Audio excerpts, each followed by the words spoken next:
Well, of course, anything about the Dingmans is what I was told by your grandpa. But he didn't have too much history on his father's side, the Dingman side. But Grandpa Kiddo, who was Mrs. Dingman's, Clara Dingman's father, came from England to Butte, Montana in about 1890 or 91. And they were from Cornwall, England. And I don't know if he was married at the time, but I know that he came to Butte, and evidently he was a blacksmith in the mines. And then he went back to England, and Bob always said he brought his bride back with him to Butte. And that was the way the kiddos came to Butte. Well, then, of course, I think Grandma Dingman, Clara Dingman, met Oscar Dingman, who was working in mining at a dance or something up in what they call the Gardens in Butte. The Gardens was a beautiful recreation type of place that the mines had made for the civilians.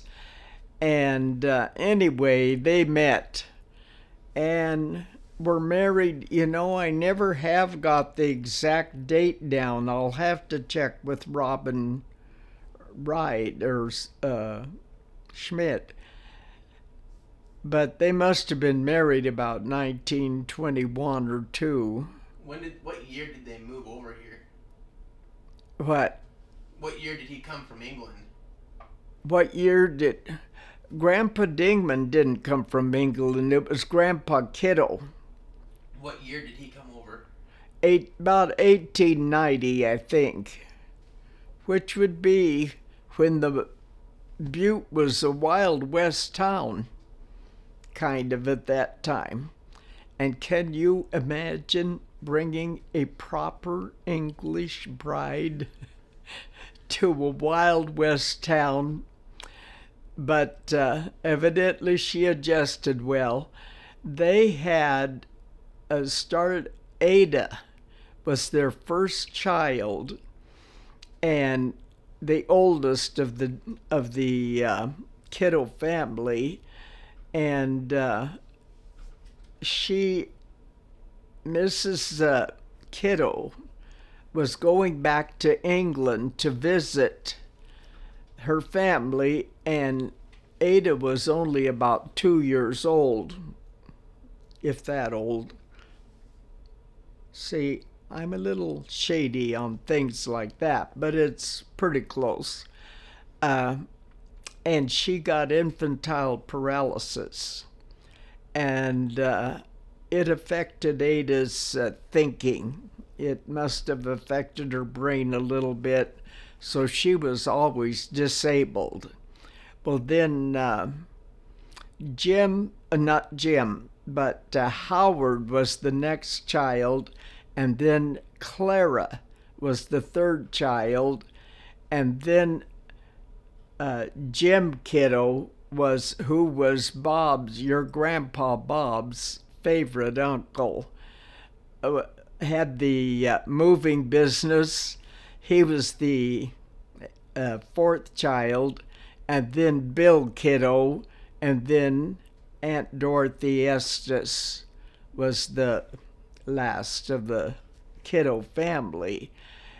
And Bob's memories that he told to me revolved an awful lot around the Kiddo family, because Grandpa Oscar Dingman was, his father was Charles Dingman, and he was the one that fought in the Civil War. And Charles had two wives, and they both, the first wife died, and so I think Oscar had a half sister and a half brother who was later killed. He was a policeman and he was killed in duty. And I need to talk to Robin to get some of this straight. But anyway, then there was Aunt Lola and her husband John were the ones that raised Oscar Dingman, because his real birth mother died. And so there wasn't too much of the Dingman family around Butte, only as maybe they would come to visit. And I don't know too much about that. I know Bob did get to know his grandpa Charles Dingman in the 40s sometime, when he was an elderly man, but he was and Bob was probably 9 or 10 years old, but he was able to play baseball with him, play catch. So he did get to know who Charles Dingman was, a little bit about him. But Bob, in growing up, told me that Grandpa Kiddo was his favorite person to be with. And Grandpa Kiddo had a little house out beyond the house that was kind of his place to go. I think he smoked a pipe, and Grandma Kiddo didn't want him smoking inside. And do you remember the little black pot-bellied stove that I had down in the basement in the bathroom? Well, that was the stove that Grandpa Kiddo had in that little house to keep it warm. And he would spend a lot of time back there doing different things, and Bob spent a lot of time with him. And the one thing your Grandpa Bob story he told was that Grandpa Kiddo was going to Seattle for some reason, and to get something, and I don't know who it was for, but he took Bob with him. And Bob was only 9 years old. And so he had the experience of going to Seattle on the train with his Grandpa Kiddo, which would be, Bob was born in 25, so it'd be in the mid-30s, about 35. And he tells the story that Grandpa Kiddo put him on the plane, or the train, and then he said, I want to go get something. And he hadn't come back, and the train began to move. And Bob said, I was just frozen with fear. And then all of a sudden his grandpa showed up. I guess, I don't know if trains started moving slowly, and he might have even been on the train. You know how you can...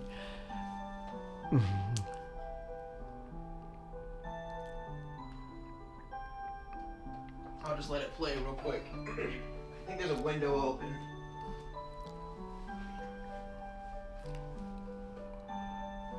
Well, it'll be through in a minute, and it won't go off for another hour.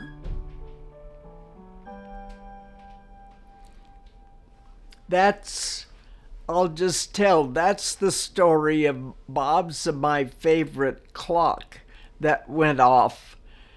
It sings a tune on the hour, And we had a landlord that came to visit us from Illinois, and we took him to Leavenworth, and Bob really liked that clock. And and I said, well, why don't you buy it? Oh, I don't need it. Well, he and Bill Davis went someplace else, and I bought the clock and was going to give it to him for Christmas. Well, I packed that clock to the car and went up thinking it would go into the trunk. Well, it was packed in a box, a big box, and I couldn't get it in the trunk, so I just barely got it in the back seat. And thinking, well, I covered it with coats, thinking Bob wouldn't even see it because he never got into the back seat. And he and Bill came back, and the first thing he did was open the back door, and he said, "You bought that clock." And I said, "Yes, you just ruined your Christmas gift." But it worked out really well because we brought it home, and Bill Davis, the landlord of the Davis land, was able to enjoy us opening up and putting the clock up, and so it always became our favorite clock.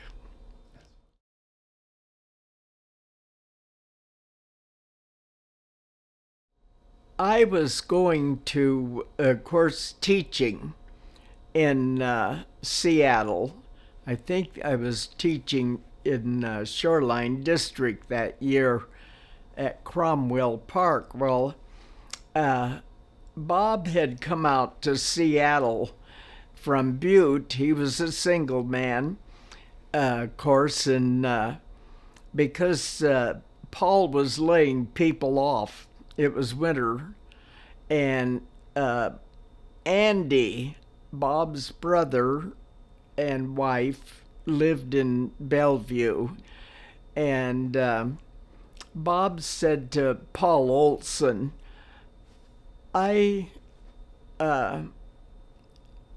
a single man. Don't lay off the married men. I'll take off." Well, he came to Seattle, and while he was in Seattle, he saw the Boeing development that was going to be built, and it was a pre-stressed building, and he wanted to get on to that to see how a pre-stressed building was built. Of course, Grandpa Bob was a carpenter at this time, and he couldn't get on at first, and he said, because he wasn't a union member for the carpenters in Seattle, and he said, "Oh, I'll just take any job, just give me any job."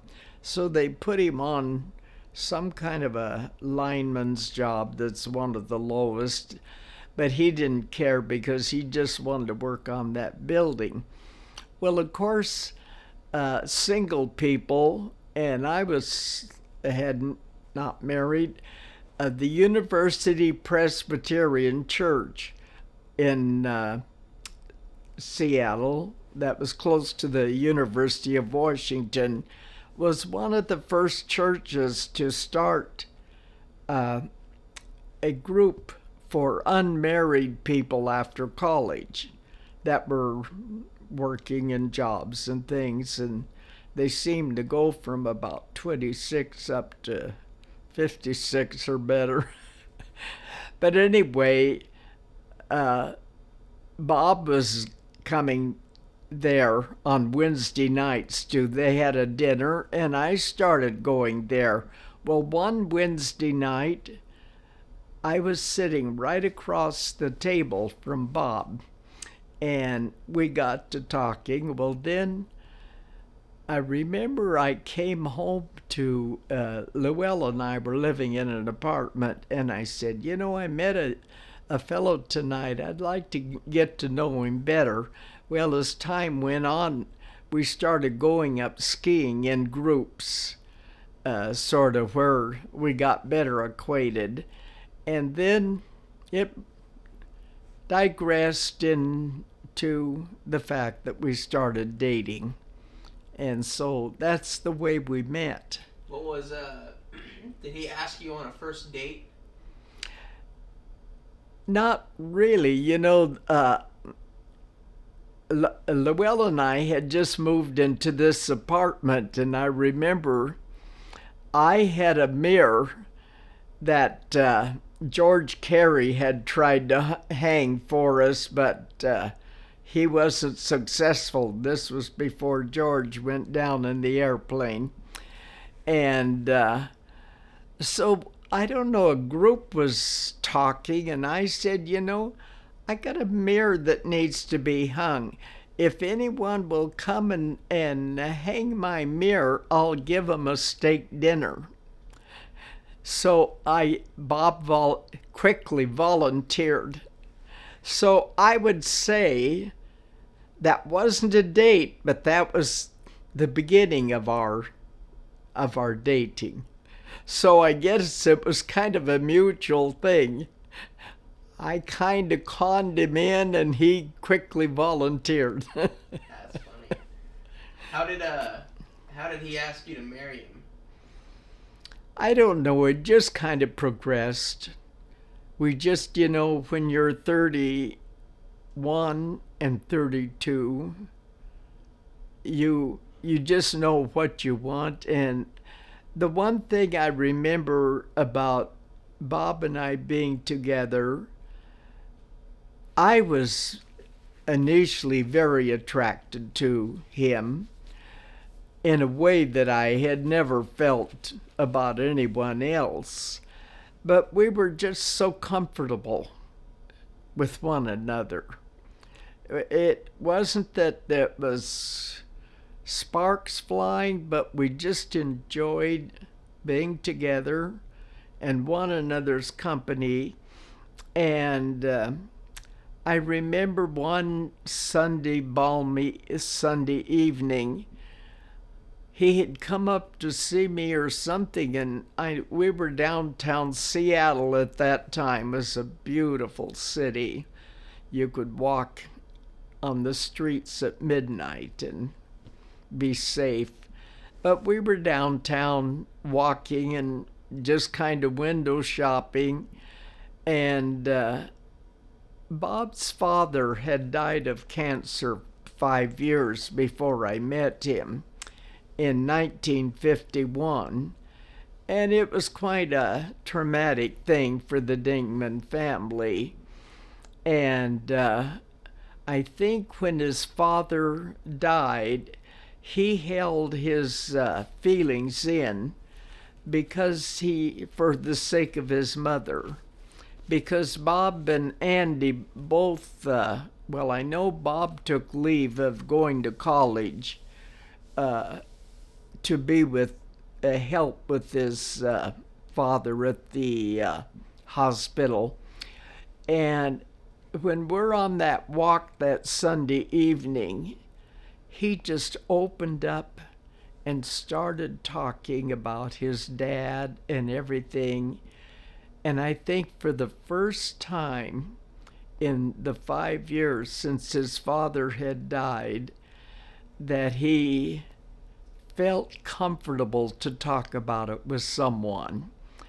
And, that's part of a relationship, is the fact that you're very comfortable and you're like friends, and yet there's that pull of love that's different, as that's spatial. So that's mainly That's great. And he used to come up to the apartment, and we would have plans to maybe go out and see a movie. Well, that was the days of the old shoot 'em up cowboy shows, and it was even before Gunsmoke. I can't think what some of the shows were, but Bob would get into a Of course, he loved cowboy shows. He'd get into it, and we'd wind up, our movie would be the television. I had a 19-inch black and white television, so often we would sit and watch television together.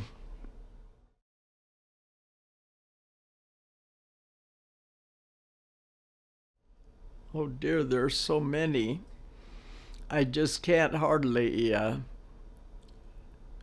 I'll never forget, and this might sound kind of corny, but we went to a retreat out on Hood Canal, and we're in a rowboat, and and the canal is just, it's a beautiful evening, and I'm sitting in the back of the boat with my feet hanging over in the water, and Bob is pulling the oars, and he gave a big pull, and he broke wind.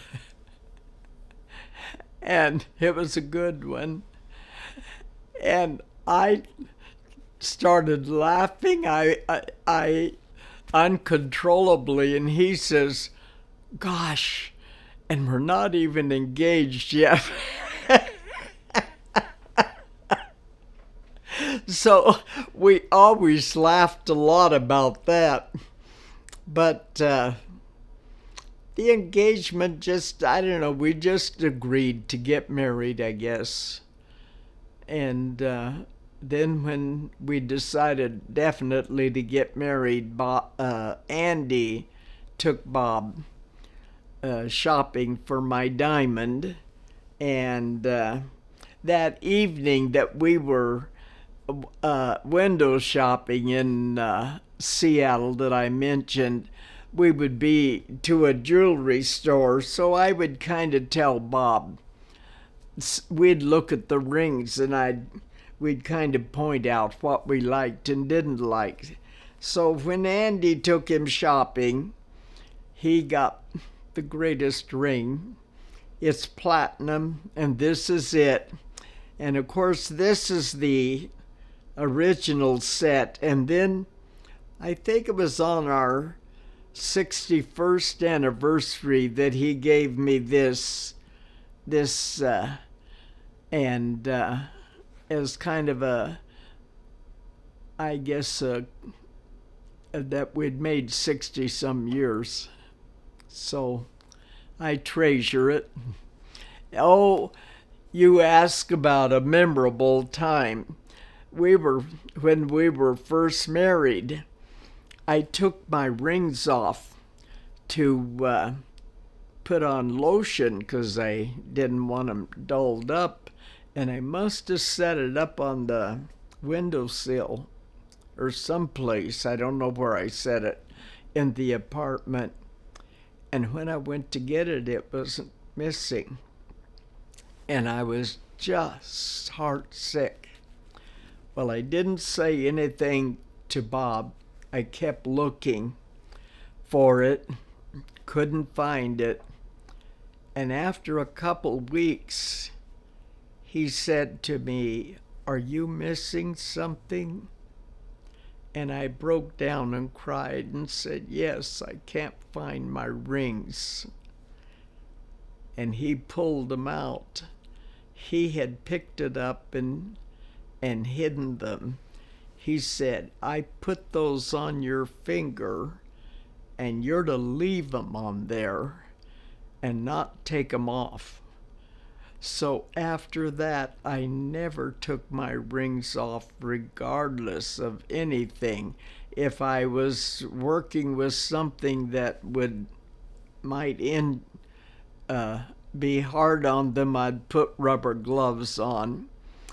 And I think the only time that my rings came off my fingers was when I had open heart surgery.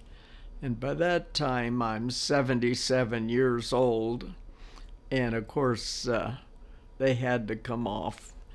But I don't take them off even now. Even though he's passed away, I keep these rings on my fingers all the time. I guess I feel that's a story worth telling.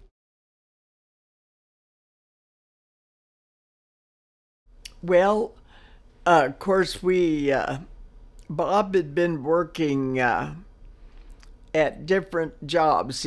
When we were married, he was working at the Boeing Development Center, and then I think he worked for Rust Engineering. Uh, uh, they were remodeling one of the plants in Seattle, and I think he worked there about a year and a half or more. Well, then he got a job for Manson, Jones, Perini, and Osberg in a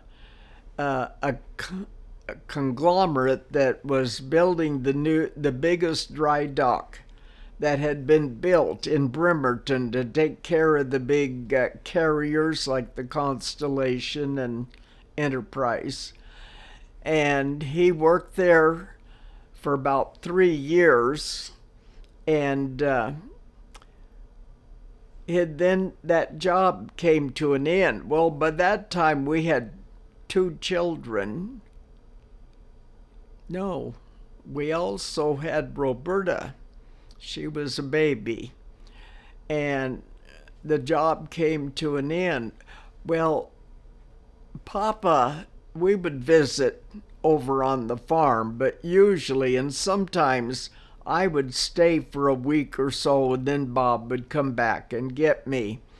And during those 5 years, my father, Russell Sigg, had about 2 heart attacks that he would wind up in the hospital. And of course, back then, probably in this day and age, they would have operated on him, but all they did was give you blood thinners. And he was in his 60s when he started having the heart attacks. In fact, when Bob and I were married in 57, he just got out of the hospital from having a heart attack. And in the course of our visiting and Papa visiting with Bob, he said, "Are you interested in going farming?" And I remember the job hadn't come to an end yet, and Bob said, if he knew how much I knew about farming, he wouldn't even ask that question. And but then evidently Papa must have pursued a little more, and when the job came to an end, I think Papa had just had another heart attack. And that's what is it, 62? And he asked Bob seriously, "I would really like you to come farming if you'd like to." And I remember Bob and I talked about it, because the only other option he had was to go to San Francisco with the conglomerate on another job. And following heavy construction, you make money, but you don't keep much, because the jobs last 2 to 3 years, and then you've got to move. And most of the people that follow that live in trailers and things because there's so much, and that lifestyle didn't appeal to Bob and me. And I remember I said to Bob, I was raised on the farm. I know all about it. I liked farm life. But I said, you are going to be the farmer, not me. So the decision is really yours. And the other option we had was to go back to Butte, maybe continue his carpenter life. But anyway, we thought about it and prayed about it. And when the job came to an end, I think it was May, he decided to go over there and work. And I stayed in Bellevue, in our home in Bellevue, with the 3 children, and see what it was like, and see if he would like it. So that was in May sometime, and he was there, I think, through the harvest, and he finally decided, I think I'll give it a try. I think I'd like to. So he went back over and was working, and I stayed in Bellevue and put the house up for sale. And we had a realtor at the time that it was, you could have what they called an open, kind of an open thing. And if I sold the house, it was a personal sale, but if the realtor did anyway, it turned out that when the house sold, it was on a Sunday when I was showing it, and we had a really good realtor that even though I sold the house, he did the paperwork and everything for us. So in December, we made the move. And we rented the Arlt house, which was 10 miles south of Heartline. And that's where we started living when we came back over to the east side.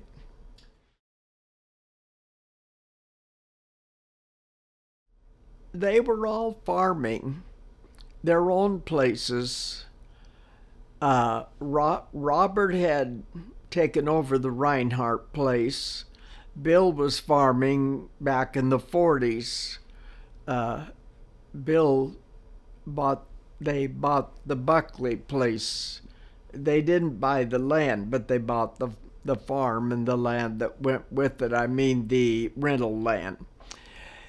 And I think Ralph, I'm trying to think, I think he might have been in the service. That might have been when he was, I just can't think right now why. But anyway, and I think Papa just wanted to see us. He observed Bob and saw that he was a hard worker, and he liked the outdoors. Bob loved, he wasn't, that was the one thing he enjoyed about carpentry, that it was kind of outside, you know. And I look back and I think it was just the Lord's doing, directing us, and we didn't even know it. Because it was a wonderful way of life, you know. You don't always get rich, some do, but it's a good way of life and a wonderful place to raise children. Well, of course, Mama wouldn't move off the farm after Papa died. She was the type of person that was married to everything. And so it was after Papa died, I think the Price House came up for rent. And so we rented the big house that we called it the Price House then, but it's the one trucks live in. And so I think Papa died in August, and we moved into that Price House in December. In fact, Billy and Georgie and them were home from college, and the day we chose to move was a blizzard. But we managed to get in there, and of course, there was a swimming pool at that house, and that's where we got introduced to the fun of having a swimming pool. And we lived there from December of 64 to January 1st of 66.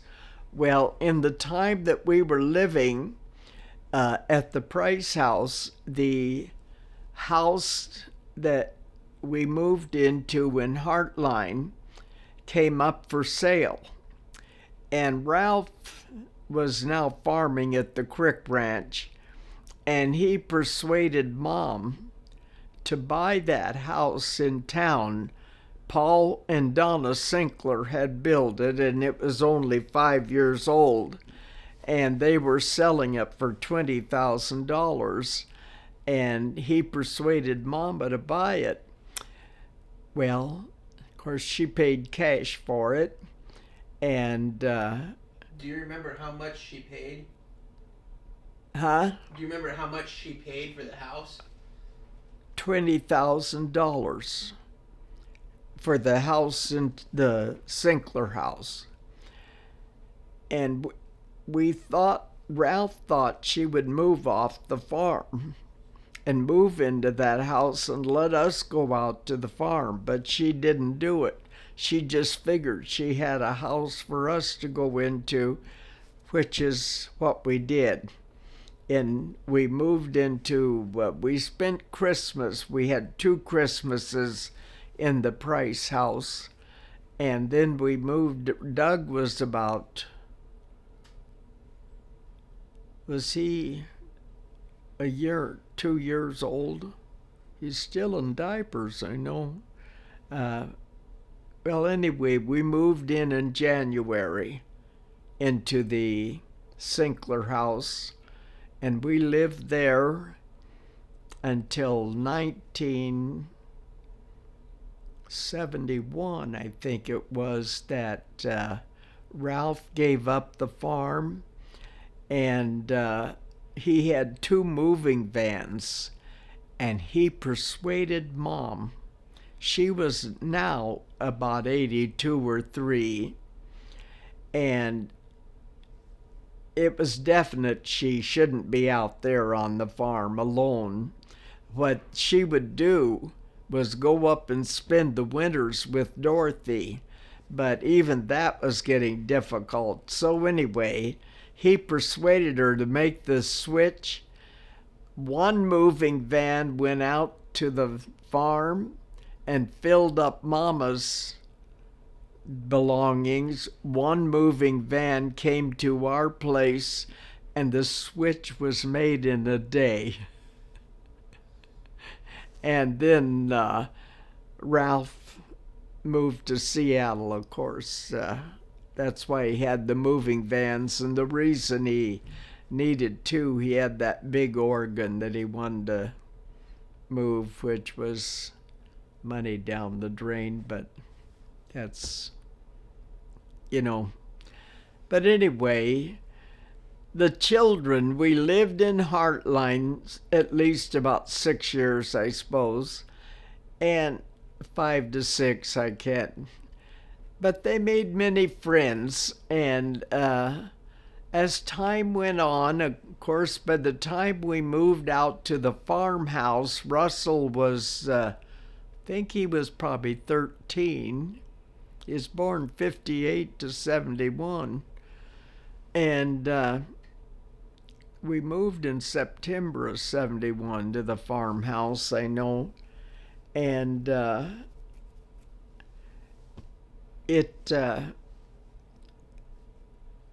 and Mama, I remember at first she had what we did when we made that move, we sent her up to Spokane to Dorothy, and she stayed there through the winter.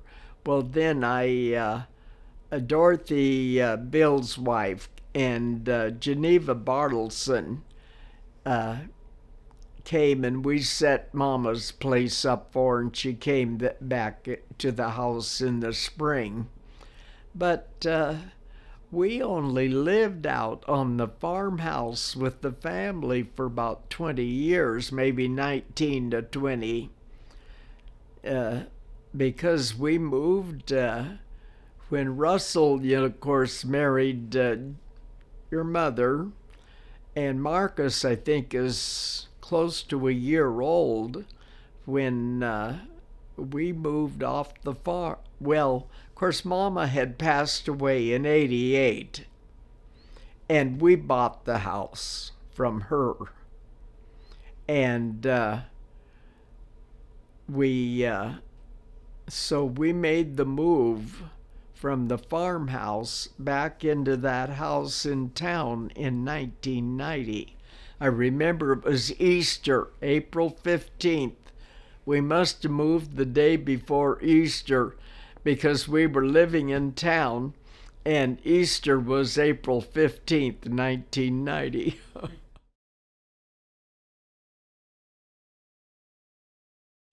You mean the farmhouse? Yeah.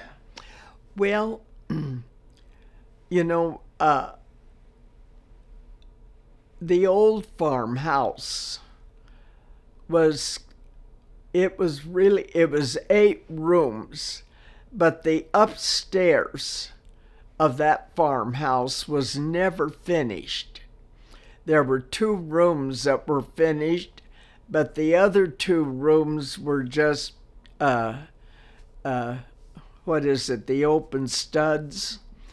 And I know Papa must have tried to make, and of course, Mom and Papa were married in 1916, and they had good years. They only farmed the 3/4 of land, and it was dry land farming. And of course, that soil around the original farm is sandy loam, and some years they'd have a good crop and other years they wouldn't. And Papa was a hard worker. He always had cattle, and Mama used to say it seemed like the year that the wheat wasn't good, the cattle would be better. And through the Depression, he managed to, where a lot of farmers lost their farms, Papa hung on, and it was tough, but he used his. I remember he was often said, well, people would ask him, "Why didn't you go broke, Russell?" Well, he said, "It's hard to go broke when you're already broke." But, things started turning better in the late 30s because it was 1936 that he bought the 2 RD6s to farm with. And I can remember we made lots of trips to Yakima because Aunt Gertie, Mama's sister, lived in Yakima. And Orville, who had come and lived with us a couple of years, they were still farming with horses in Yakima on the small farms. So when Papa was making the transition from farming with horses to the tractors, he would haul the horses down to Yakima, and Orville would sell them to farmers down there. Well, anyway, Mama had always dreamed of remodeling the old farmhouse, and it would have been a nice house, but it just sat on rocks. It didn't even have a firm foundation. Papa would have to go and jack it up at times and get more rocks in there, to keep it nice. And at that time, Dorothy and Luella were coming to an end of working in Seattle for Reverend Ness. And Dorothy came over and she took Mama around to see different new homes and change her mind on remodeling to building a house. And finally she saw a house that Hawkins Sandino had built in Spokane, and she liked it. And so that became the basic plan. However, they changed it a lot.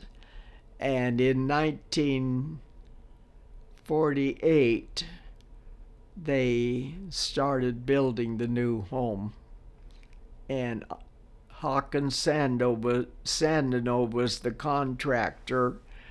And that summer, of course, in the meantime, in those years starting about 36 through the early 40s, Papa became a pretty big farmer.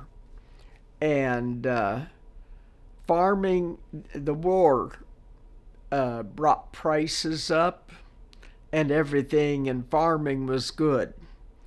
And so they had the means to build the new house. And so that's the way it started. That summer, Luella and I cooked for about 26 people because we had 6 carpenters along with about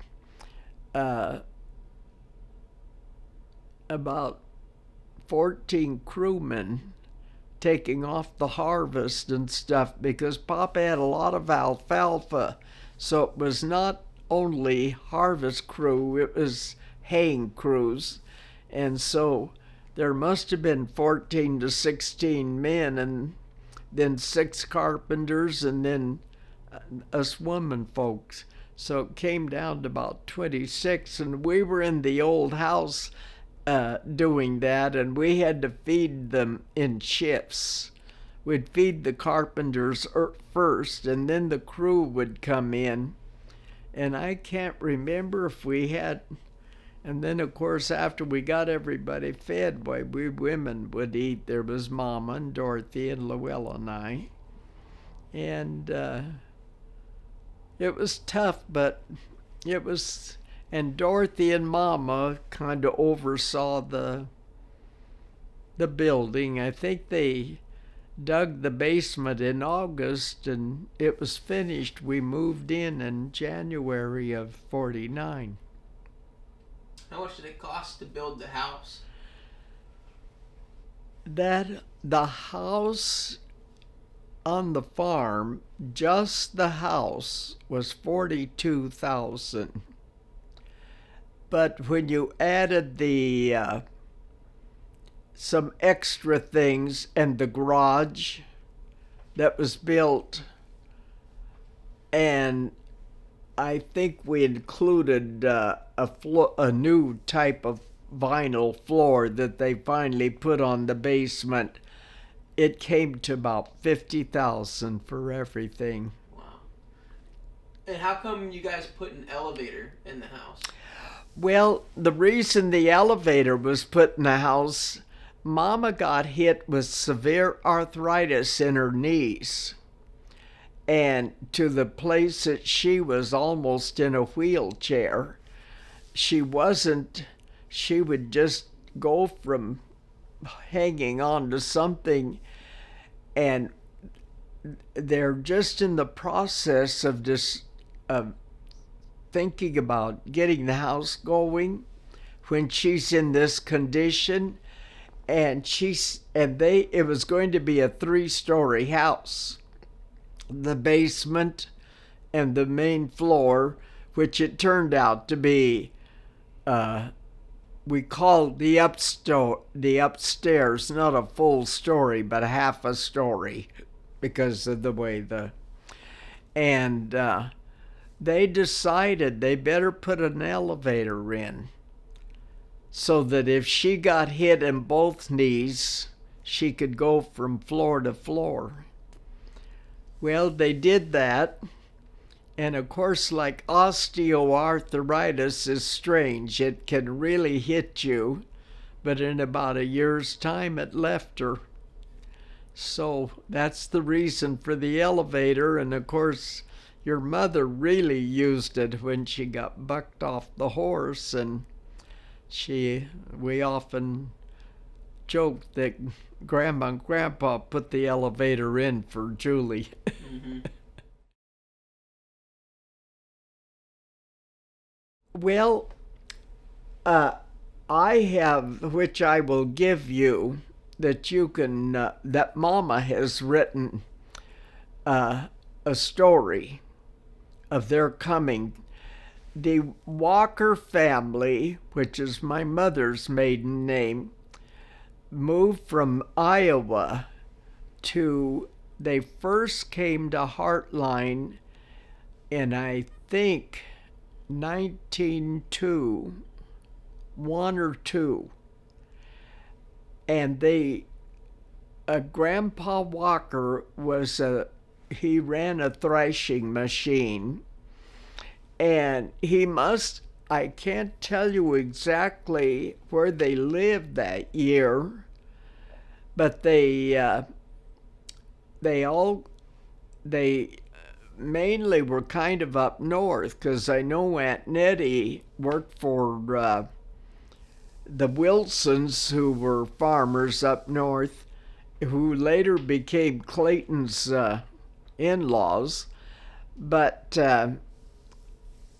all of the girls were so homesick for Iowa that Grandpa said, "If you work hard, we'll go back." Well, they did that. They came out by train the first time, brought livestock and everything. The women rode up in coach, but Grandpa and some of the men were back taking care of the livestock and everything. But anyway, they went back to Iowa, lived there a year. Well, the thing that motivated them to leave Iowa was that Grandpa would get what they call consumption every winter, which is nothing but pneumonia. And the doctor had told him, "You got to go to a drier climate or you'll die." Well, when he went back to Iowa that year, he got sick again. And they realized that they had to. And then the girls realized that they kind of liked the West, because, Mama was one of 5 sisters. There was Aunt Murdy, Aunt Nettie, Aunt Gertrude, Mama, and Aunt Alta. Those were the 5 sisters. And Mama was Chloe. Well, I think and that's your grandma? that would be my mother. Your mother. Is Chloe. And Grandma Walker, Mama's mother's maiden name was McAnally. Well, Frank McAnally and George McAnally had come out and settled at Wilson Creek. And so the second time that they came, which would be about, it's in the early 1900s, and I might be able to, but anyway, they settled in Wilson Creek because they lived there about a year. And Mama showed me the house. It was on the highway. It was at the edge of the highway, and it's probably fallen down now, but back 30 years ago, or 30 some odd years ago, when Mama took a drive, it was still standing, and it was along that highway that you come out of Wilson Creek and go to Coulee City. Well, anyway, they lived in Wilson Creek a little over a year, and of course, Papa or Grandpa was just running his threshing machine. Well, then they heard that there was a farm in Heartline that was up for sale, and it was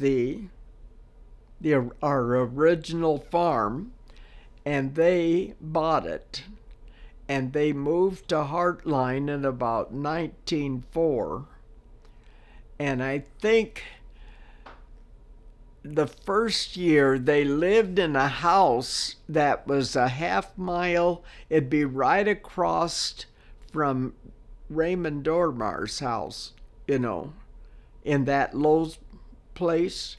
There was a house there, and they lived there for about a year, and then they moved into the farmhouse. And so he started farming, and of course Grandpa Sig, or Russell Sig, came to work for Grandpa, and that is the way Mama and Papa met. But they hadn't really dated seriously, and Papa was getting ready to go back to Indiana. And Mama said she saw him in Heartline, and she said, she called Grandpa Pa. She says, Pa needs somebody to help him with the fall work. Could you put off your leaving for a little bit and come and help him? And he did. And of course, he never got back to Indiana because they started dating seriously, and in 1916 were married, and that's when they took over the farm. And Papa, to backtrack a little bit, he left Indiana. He was born in DePaul, Indiana, which is about 20 miles from Corden, Indiana. And he was one of 11 children, and probably stayed home the longest of any of the family, because they had to leave home around 13 or 14 and go, the boys, and go out on their own. And but Papa stayed. His father would grow pigs and would butcher them and peddle them. Well, Papa stayed and helped him, and he didn't leave Indiana till he was 18, and he decided he would come west. Well, he first visited his brother Bill Sig in Nebraska, and then from there came on, and he was going to stop in Montana, but for some reason he didn't. He came on to Spokane, and when he,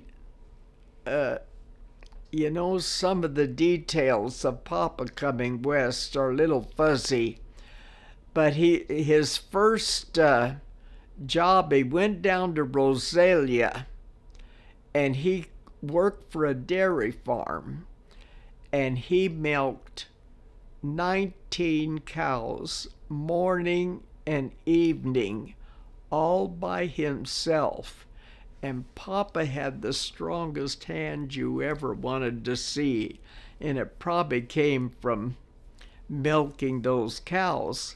Well, from Rosalia, he migrated over to Wilson Creek, and his first job was, we called him Old Man Wasaby, but he had a farm, where the art place is? Well, the Wasaby place was about 2 miles west of there. In fact, Bernard Kendall, Mr. Wasby, is Bernard Kendall's great-grandfather. And Papa worked for Mr. Wasby for quite some I don't know how long. And then he migrated up to Heartline. And at Heartline, I think it was Dick Heathman. He went to work for him, who was the father of Lloyd and Earl and the older Heathmans.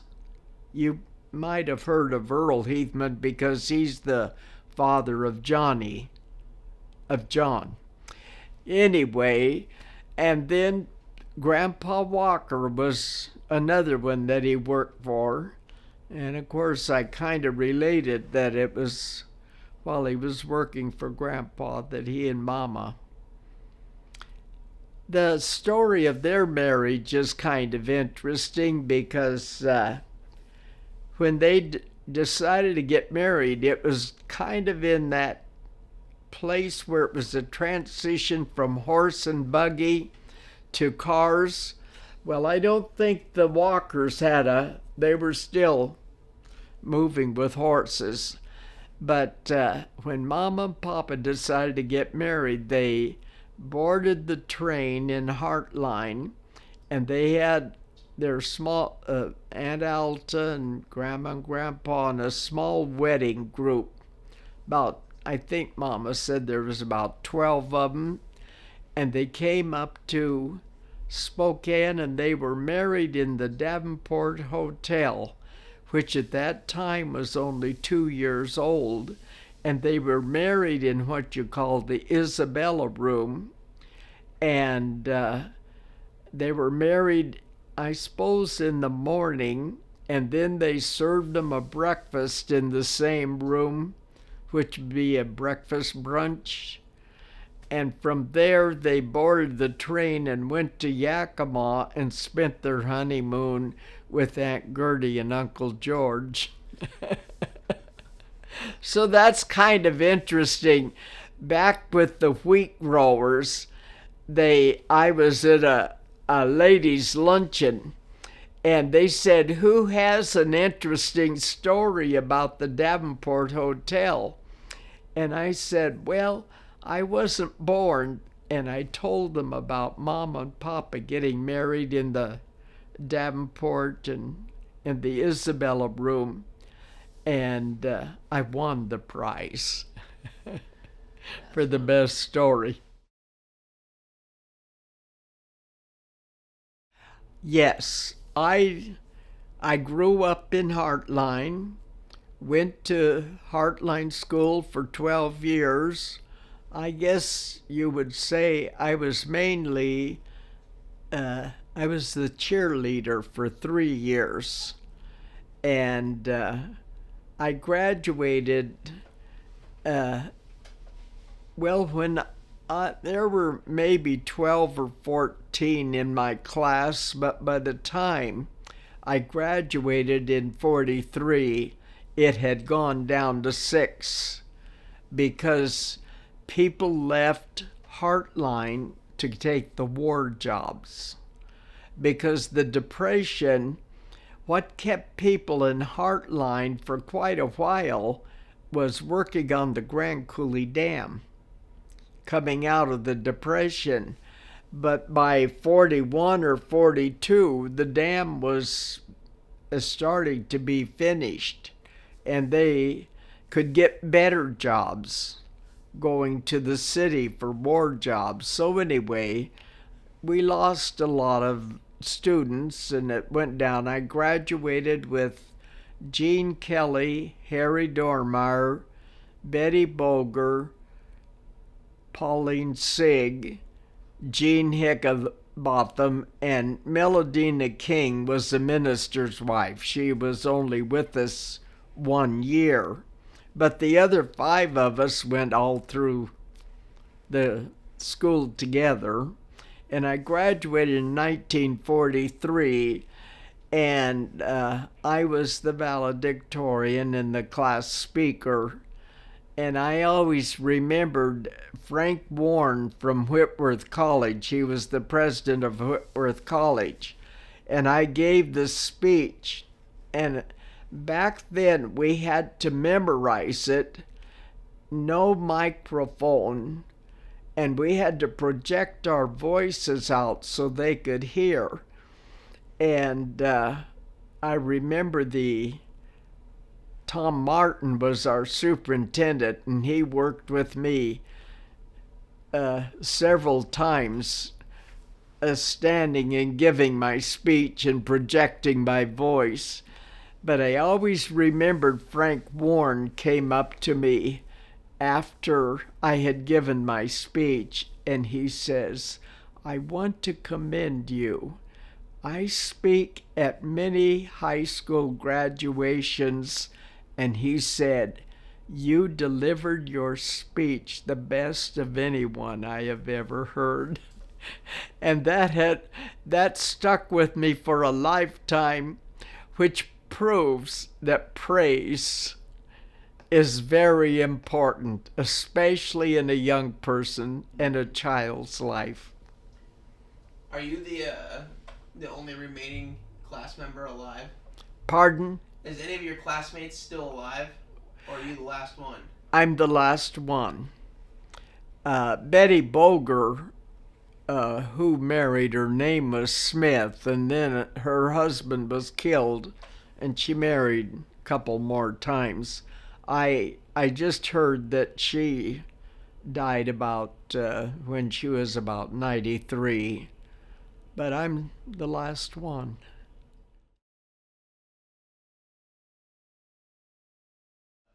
Well, it wasn't too big when I was growing. It was much bigger than here. The heyday of Heartline was back when the flour mill was going. And the flour mill was up where the Central Washington Grain Growers has the plant by Bergen's house, or the ones they lived in for many years. I think we used to call that the Coley place because the Coley families were in Heartline in the early days, because there was Ped Coley and then Grover Coley and another one. I can't think of his first name. Well, anyway, when the flour mill closed, which was in the 20s sometime,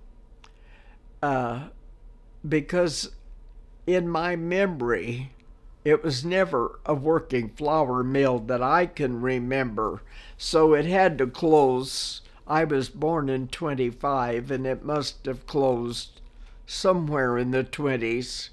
And I think it went to Wilbur, and it wasn't there too long till it came on up to Spokane. But they hired about, I think Mama said, about 100 workers. And so that was the heyday that was when Heartline was about... Let it play real quick. We should have turned that off.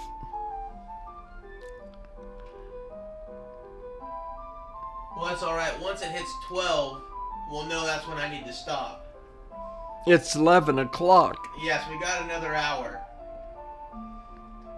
Then I have to go get my window shield fixed at Safelight.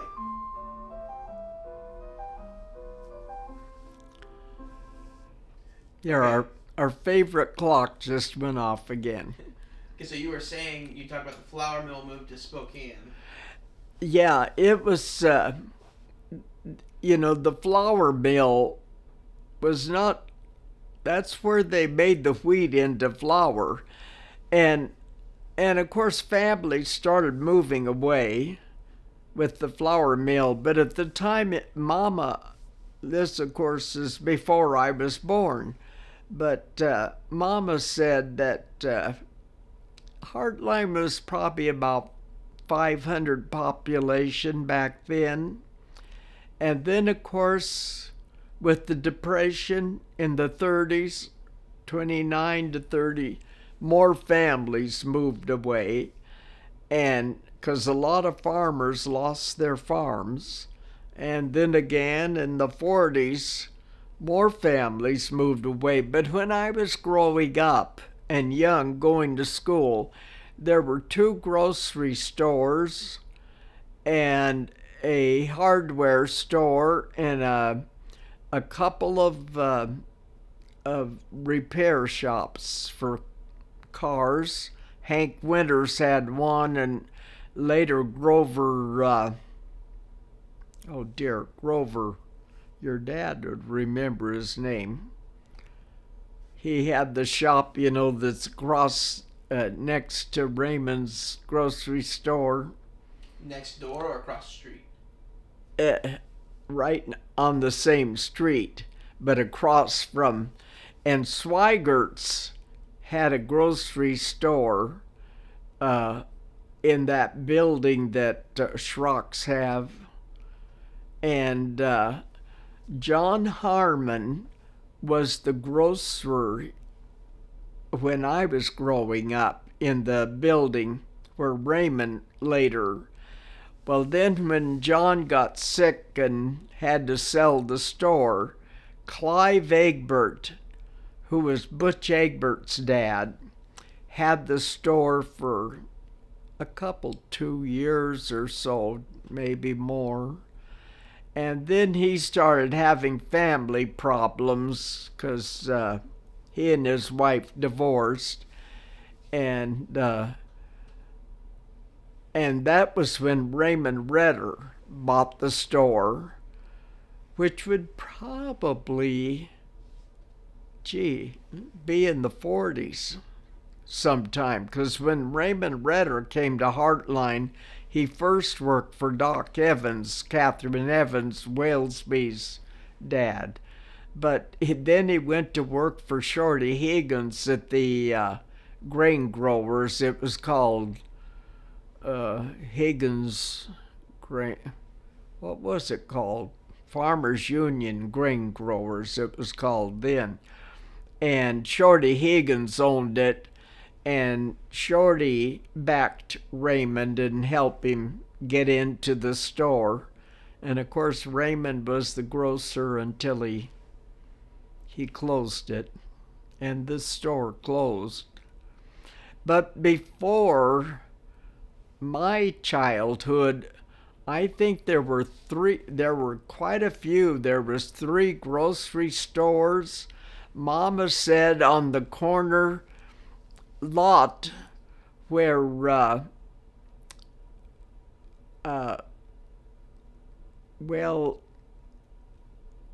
across from the post office? Across from the post office was a 3-story department store. It had a hardware, a clothing store, and a grocery store. And all I know is Mama called it 3 stories. And Russell, your dad, found a picture that it looks to be more like 2 stories. So maybe they called the basement the 3rd. I don't know. And there was another big building, brick building, across the street where the Dormeyers have that shop.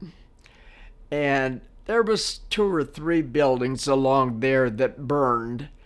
And because that whole street was full of buildings with businesses in it. There was a meat market and a couple of grocery stores, people by the name of oh dear, that name has left me.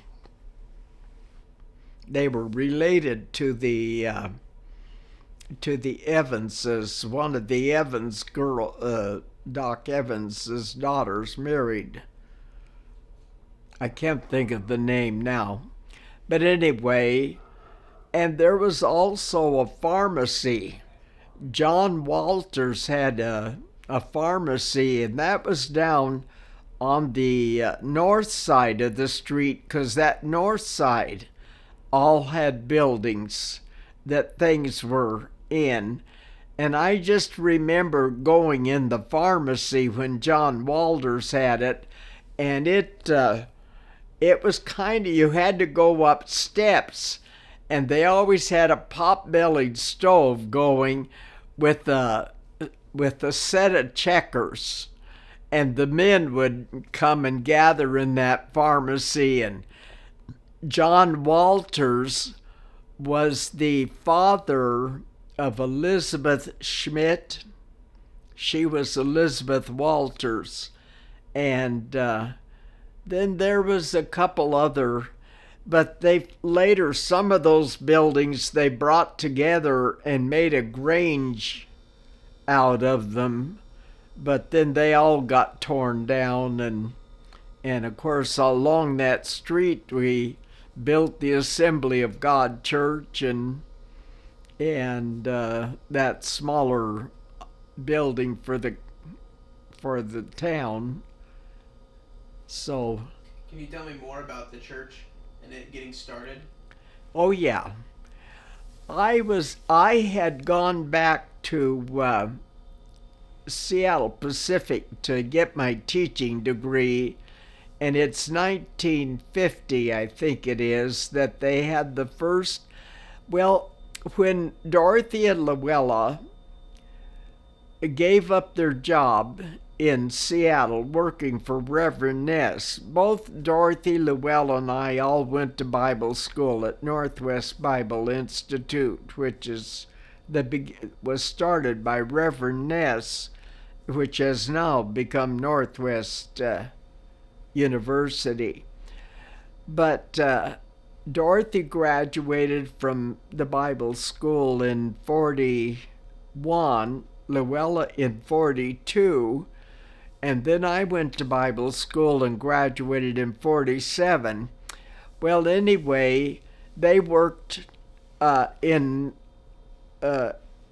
different pastors in Auburn, and Dorothy and Gertrude DeBuer pioneered a church in Kennewick and helped get it going. In fact, David Oliver, Diane Dormar's husband's, had relatives that were in that church.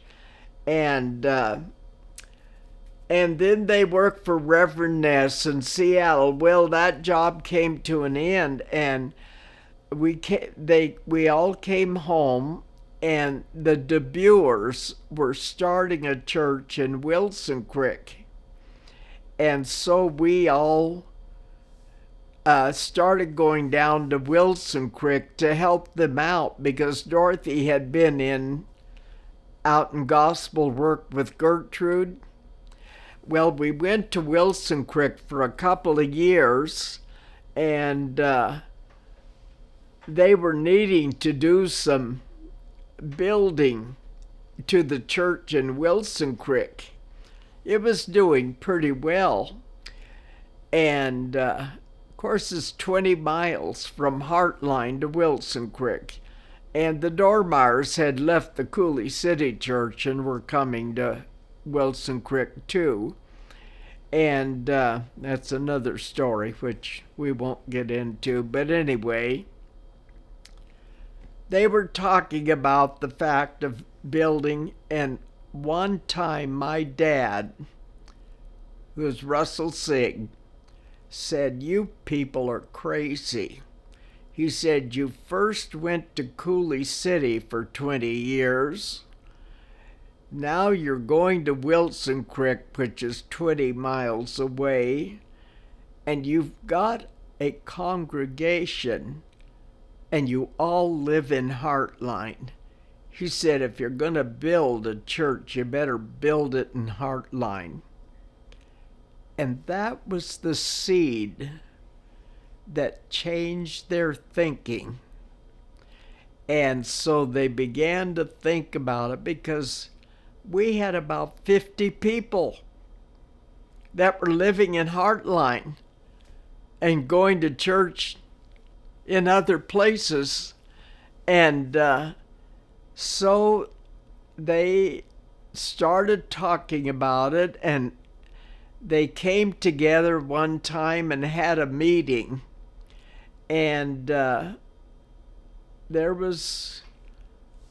And then they decided, yes, they would build in Heartline, and they called over the district superintendent, who was then Dwight McLaughlin from Seattle, to meet with them, and he formed a corporate, helped them organize what would be a corporation to, and make it a legitimate organization to build the church. And of course, they were connected with the Assemblies of God, and they appointed a board. And Dorothy, Sister Dorothy Sig, my sister, was appointed as the one to be the head of the board, I guess, that she would work with the builder. And so they called in, decided on Hawkins Sandino was the builder, and in 1951 they started building the church. Dorothy served in the position that she's a licensed minister, but from after graduating from Bible school, and so she served as the person to work with the contractor, and the church was built. And then we called in a pastor, and the first pastor at the Heartline Church was Bill Mulvaney and Elaine, and the Heartline Church, I think they dedicated in 1951. I'm not real sure, but either 51 or 2, but I think it was 51. Probably your dad could go back in the archives, and so, and of course Bill Mulvaney was only able to serve for 2 years because his health failed him. He had a heart that was ruined by the rheumatic fever when he was young. Who took over after him? I think it was a missionary couple, Bill and Hope Brooke. I think we had them for 2 years, but they wanted to go to the mission field. Hope was a missionary child. Her folks had been on the missionary in Central America for many years. Her maiden name was Diamond. And when they came, they said, we can only serve for 2 years, but they were very good. And Heartline Church always was a very missionary-oriented church, and I think that's partly why, was that they had Bill and Hope that planted those seeds of reaching out.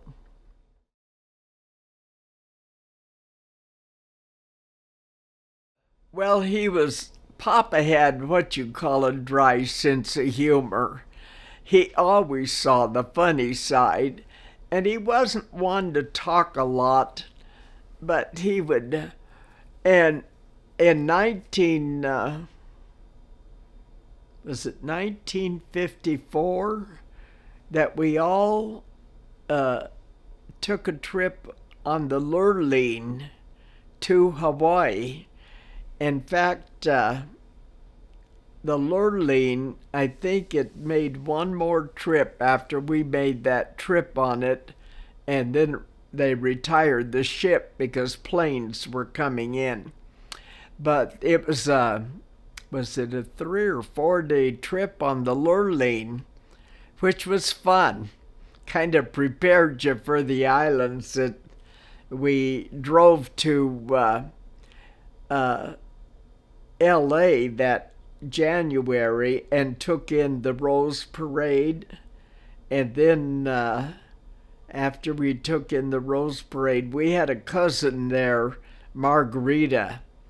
Uh, that was Margarita Walton. I don't know what her married name was because she got married. She was the first grandchild. She and her brother were the first grandchildren on the Walker side. Anyway, she lived there and she kind of showed us around, and we took in the Rose Parade that year. And then we left on the Lurleen. Well, we're on the Lurleen, and we'd always eat in the dining room together as a family. Well, there was a couple, and their son was about 19 or so, and they were headed over as church missionaries for the Mormons. And Robert and Ralph got acquainted with their son, and so they came over, and they're probably about 50, very attractive couple, and they started exchanging with us, different, and they said they were going over on the missionary to start for the Mormons, like the Mormons do. And then something was said about, I don't know whether someone complimented that, he was telling us that when he introduced his wife to us, he says, and I will be married to her for all eternity. Isn't that wonderful? And Papa looked at him and he said, well, I don't know. I was kind of looking forward to getting rid of the old girl. And of course, we all broke out in laughter because we knew that was Papa's comeback, not that he didn't necessarily mean it, but that was his comeback to let him know that he didn't agree with him. But that we always remembered that, and you should have seen that guy's face fall when Papa said that. And I guess that probably the fact that we all laughed so heartily confused him. Yeah. So, yeah, and I don't know, he just had a dry sense of humor.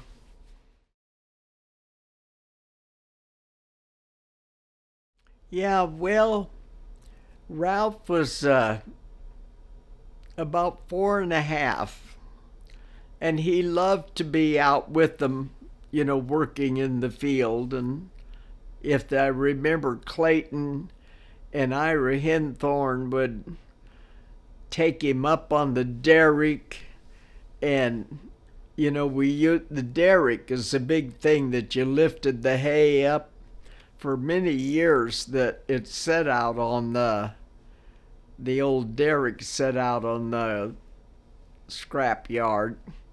But anyway, Bill must have been home from school because he was only about 16, I think. And he was helping Papa burn straw dumps.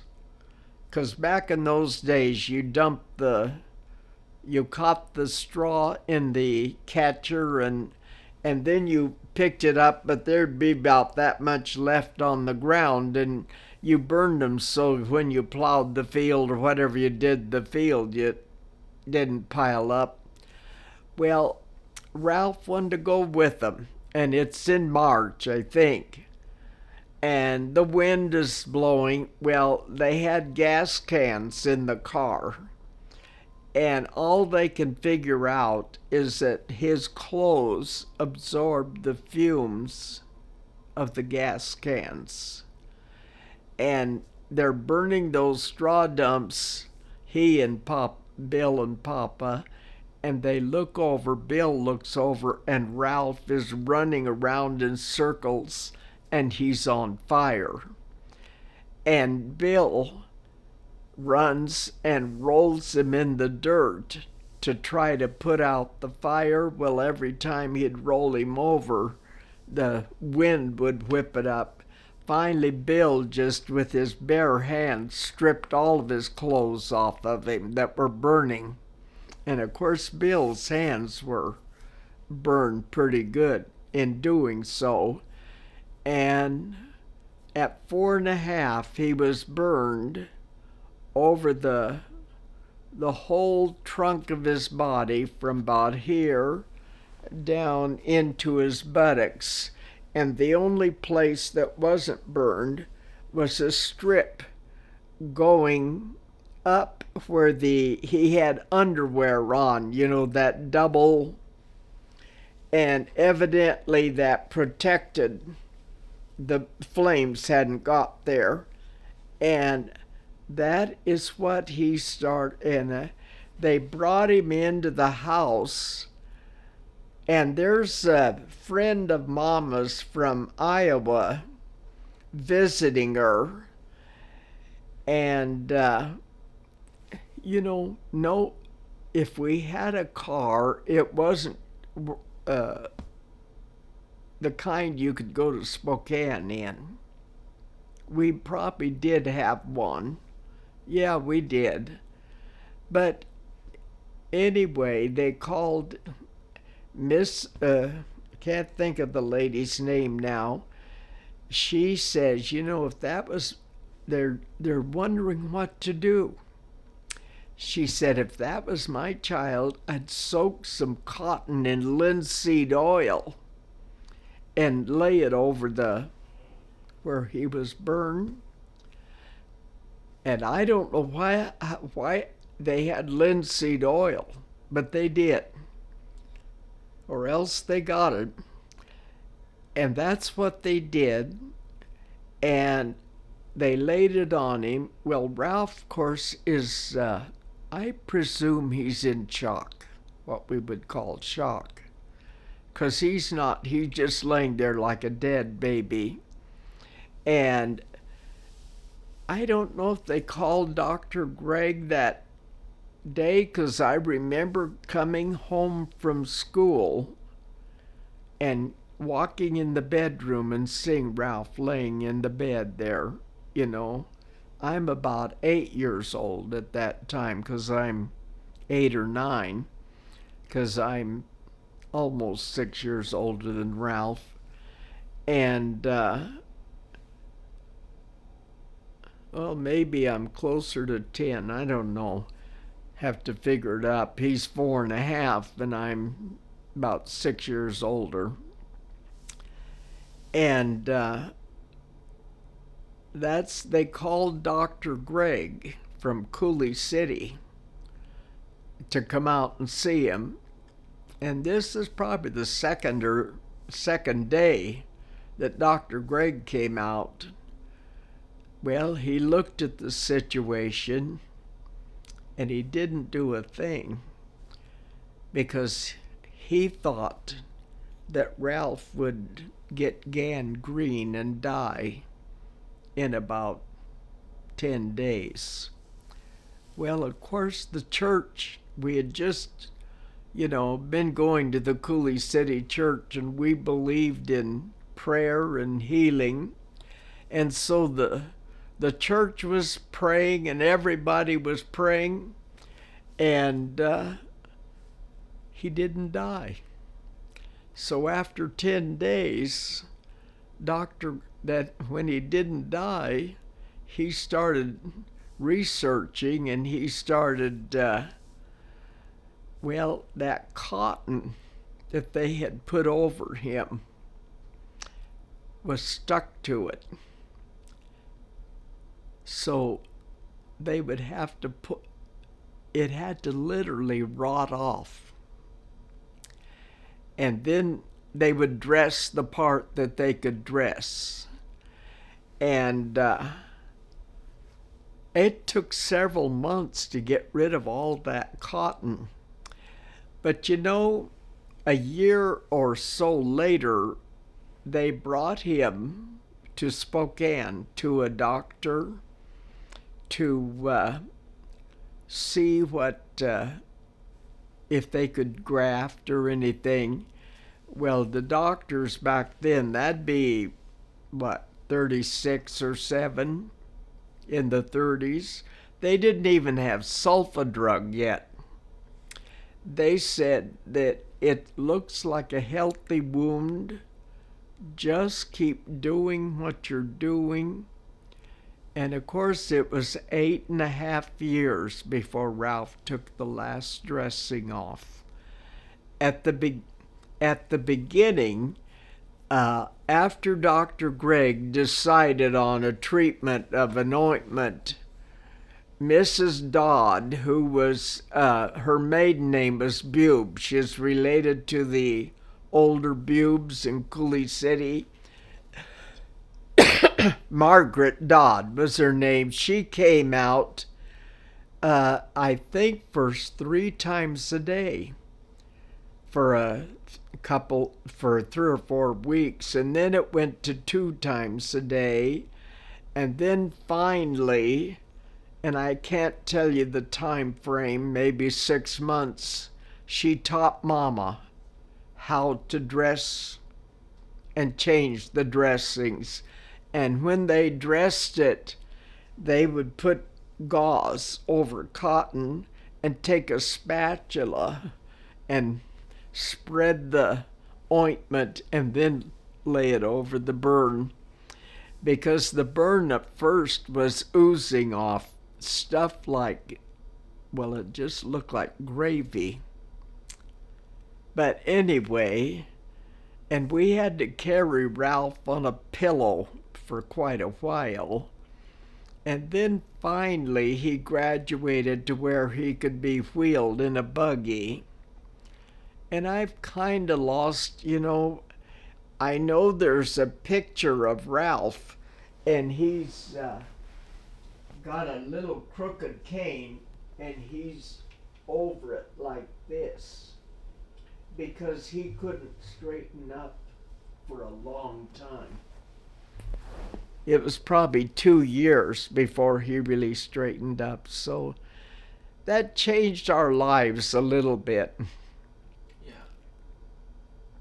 And then, did one of the boys almost drown? Yeah, we used to go to Blue Lake, to what they call McCann's Beach, which later became Willard's Beach. I don't know when, well, it's at the north end of Blue Lake. And it was a wonderful sandy beach. And Mom and Aunt Alta would fix picnic lunch, and we'd go down there after church, and we'd spend the afternoon swimming. Well, and we'd swim till about 5 o'clock, and then we'd rush back and go to church at Sunday night. But that's where I first learned to swim in the horse tank, because we had about 12-foot round horse tanks that were about 3 foot deep that the horses would drink, and we'd raise them. You could, there was a thing you could drain them out, and then we would clean them out and put fresh water in them. And so I learned floating in the horse tank. But McCann's Beach was where I learned to swim. And we were there one Sunday afternoon, and they had a raft that was hooked onto, and it didn't take much to get to the raft, because you could almost, well, in fact, at first they even had a walkway that led out to the raft. It was in about 6 feet of water. But this one Sunday, that raft broke off of where it was stationed, and it floated over to a point. Well, the ones that were on it were Bill and Thelma Gardner and Eva Carey and Luella and Dorothy, and I think George Dormeyer. Well, Luella and Dorothy and Eva all knew how to swim, but Thelma and Bill and George Dormeyer didn't. Well, Bill could swim a tiny bit, but not much. And they sat there yelling and nobody would come to their rescue, so finally they decided that Dorothy would go with Bill and help him to get to where he could stand. Well, he made about 4 or 5 strokes and then got frightened and he went down. Well, Dorothy tried to help him up, and of course I'm about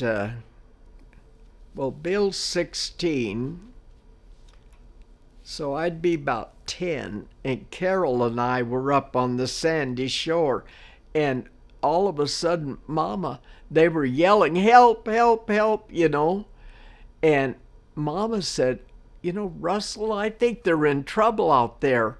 And when they saw that, Papa and Uncle Roy just ran into the water with their shoes and everything.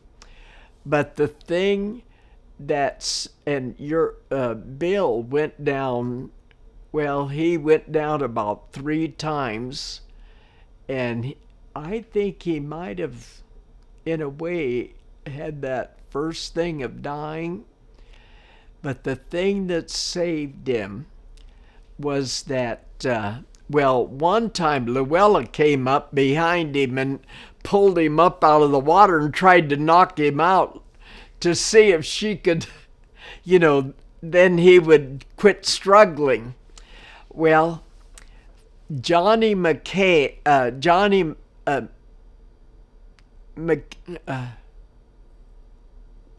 did I say McCain? Anyway, Johnny was an excellent swimmer. He's like a Olympic swimmer. He heard the commotion and he must have swam almost a quarter of a mile. And there was a Boy Scout leader up on the bank, and when he realized there was trouble, he jumped in one of the rowboats, and Johnny McCann got there and had Bill up out of the water, and the rowboat arrived and they threw him over the edge of the rowboat, and I guess the water just gushed out of him. And that's probably what saved his life, because if Johnny he could have taken him to shore, but he'd have probably died with all that water in him.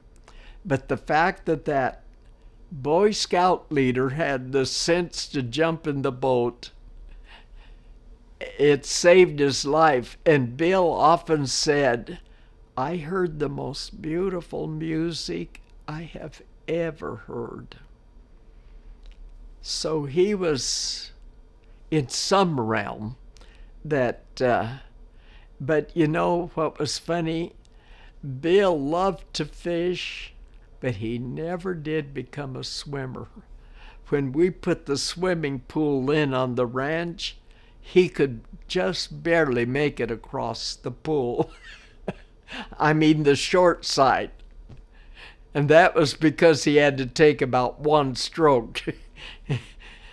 So that was quite an experience. And, Mama would never fix a picnic lunch after that. She felt it for some reason, but they never denied us going down swimming. Bill never did become a swimmer, but he loved to be in boats and fish.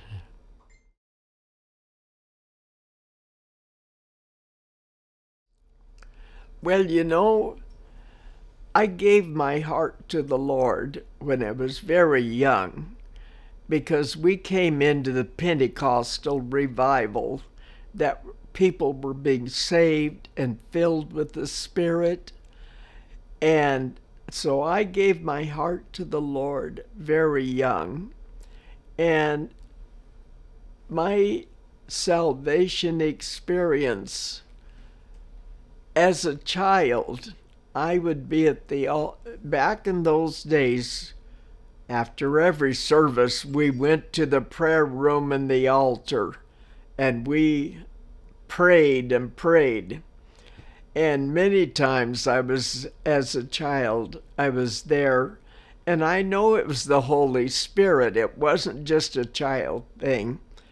But anyway, I've served the Lord all my life. Haven't always been faithful to the Lord, but He has been faithful to me. And when I look back in hindsight, I can see the Lord's hand where I wasn't aware of it at the time. And so, to my children, I'm thankful that each one has given their heart to the Lord. I'm thankful that my grandchildren are serving. There are struggles that they're having, but you know, the older I grow, the more I realize how important it is to read the Word. And every new thing that comes down the pike, which there's a lot of teachings and things, test it with the Word of God. Because it says in John, in the beginning was the Word, and the Word was with Christ, and the Word was Him. Because He, Jesus, is the Word of God. And all I can say is serve the Lord. He'll never fail you. No trial is so great that you can't take it to the Lord, and He will lead you through. So that's the most important thing in life. You know, we get sidetracked by the little things. It says in I think it's Proverbs or something, it's the little foxes that spoil the vine. We allow little simple things to draw us away, but Jesus is the way, the truth, and the light. Just always go to Jesus with whatever is troubling you, and He'll give you joy. That's good.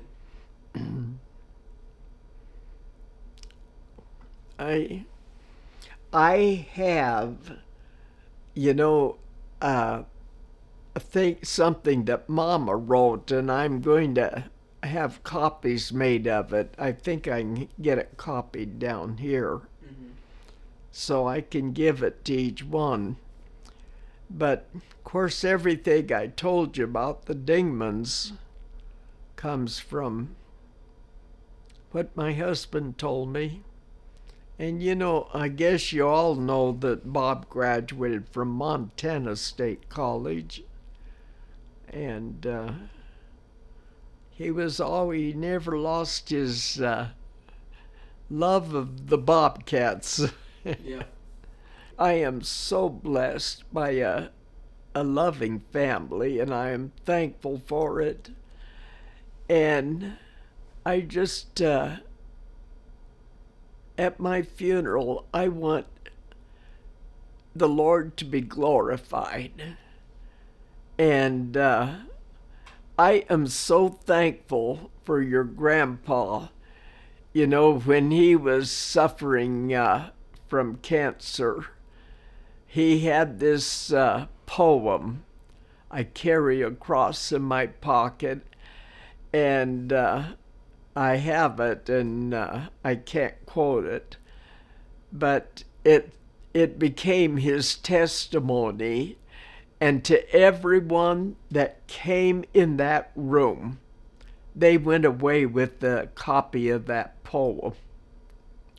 In fact, I was talking to one of the fellows that waited on Bob a year or so later, and I says, "Do you remember my husband?"